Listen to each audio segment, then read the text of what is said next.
नमस्कार बंधुरा happy with Gopa kitchen कुकिंगे Janai तोमादेर सकलके स्वागतम।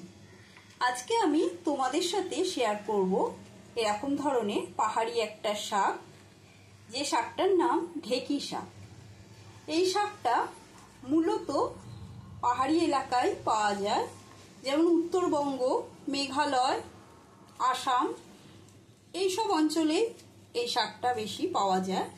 দেখো পাহাড় থেকে পাহাড়ি এলাকা থেকে এই শাকগুলো আসে এরকম কলা পাতায় মুড়িয়ে। শাকগুলো প্রথমে আমি নামিয়ে নিচ্ছি। এখানে 2 আটির মতো শাক আছে। এই শাকটা বাছা ভীষণই সহজ।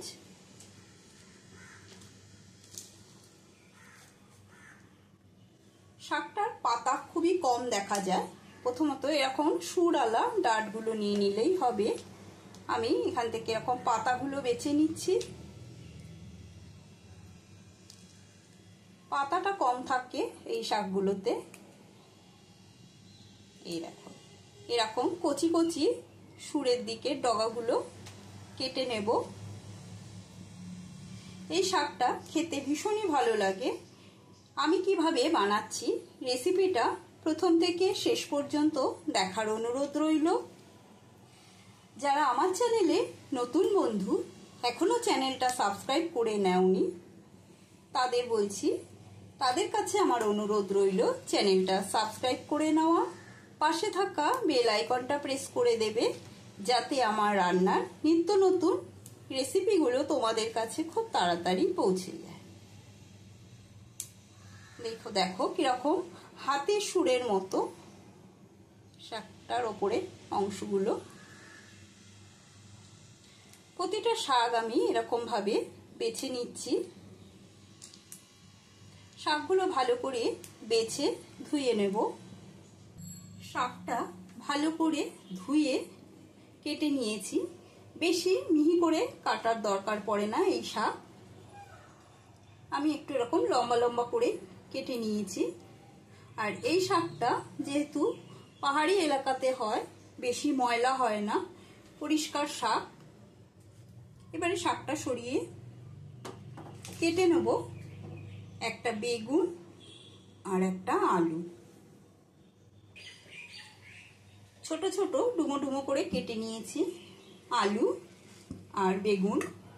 বেগুনটাও এরকম ছোট ছোট ডুম ডুম করে কেটে নিয়েছি। একটা মাঝারি সাইজের পেঁয়াজ মিহি করে কুচিয়ে নিয়েছি। এখন গ্যাসে কড়াই বসিয়ে দিয়েছি। কড়াইয়ের মধ্যে দিয়ে দিচ্ছি সরষের তেল। 3 চামচ মতো সরষের তেল দিলাম।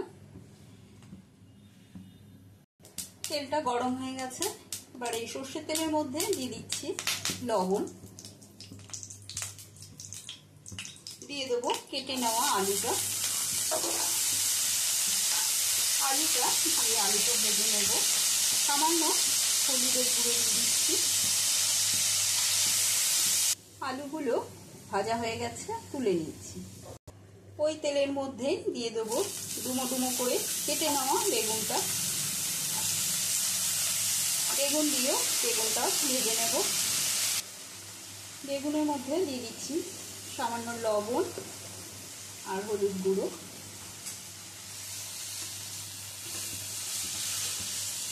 বেগুনটা ভাজা হয়ে গেছে, তুলে নিলাম। এবারে কড়াইয়ের মধ্যে দিয়ে দেবো আবারও কিছুটা সরষের তেল।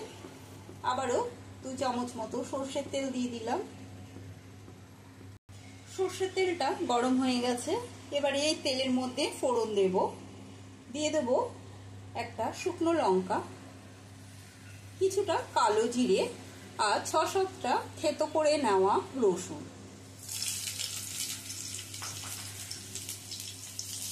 ফোড়নটা ভালো করে নেড়ে ছেড়ে ফোড়নের থেকে সুগন্ধ বেরোনো অবধি ফোড়নটা নেড়ে ছেড়ে যেতে হবে। রসুনটাও ভাজা ভাজা হয়ে গেছে, সুন্দর গন্ধ বেরিয়েছে। বেশি পোড়া করে ভাজবো না রসুন, তাহলে রসুনের গন্ধ চলে যাবে।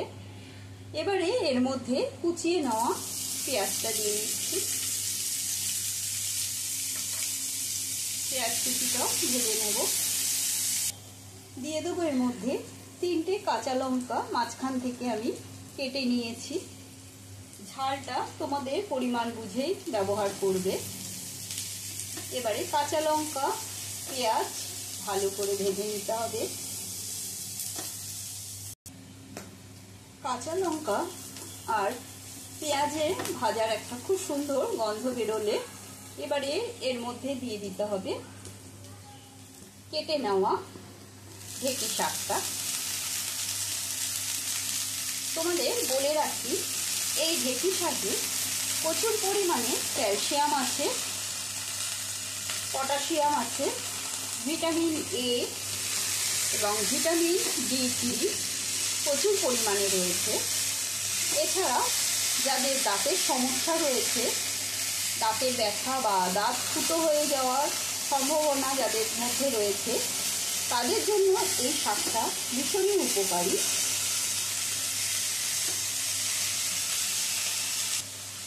শাকটা ভালো করে নেড়ে ছেড়ে নিয়ে এবারে এর মধ্যে দিয়ে দেবো ভেজে রাখা আলু আর বেগুনটা।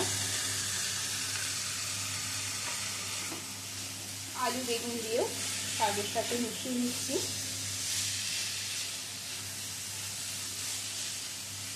এবারে এর মধ্যে দিয়ে দেবো স্বাদ অনুসারে লবণ।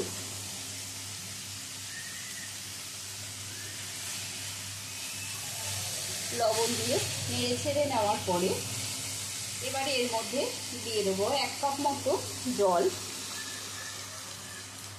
জলটা দিয়ে দিলাম ঢেঁকি শাকে যে এরকম ডাঁটাগুলো থাকে, সেই ডাঁটগুলো এই জলে সেদ্ধ হয়ে যাবে।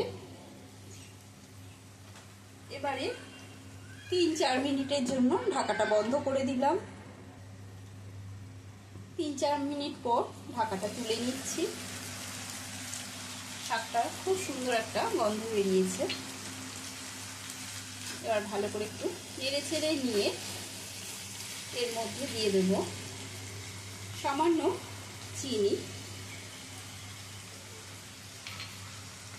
চিনি দিয়ে নেড়ে ছেড়ে নিতে হবে। এই শাকটা গরম ভাতের সাথে খেয়ে দেখবে খুব অপূর্ব লাগে। আর এখন এই সিজনে বাজারে ভীষণই এই ঢেঁকি শাক উঠেছে। তোমরা খুব তাড়াতাড়ি কিনে এনে চটজলদি বাড়িতে বানিয়ে নেবে। শাকটা মোটামুটি হয়ে এসেছে, শাক থেকে এরকম তেল ছেড়ে এসেছে। এবারে শাকটা আমি নামিয়ে নেব। আজকের মতো ঢেঁকি শাক রেসিপিটা কমপ্লিট। রেসিপিটা ভালো লাগলে কমেন্ট করে অতি অবশ্যই জানাবে, লাইক দেবে। আজকের মতন এইটুকু। আবারও অন্য কোনো রেসিপি নিয়ে হাজির হব। সুস্থ থাকবে, ভালো থাকবে। ধন্যবাদ।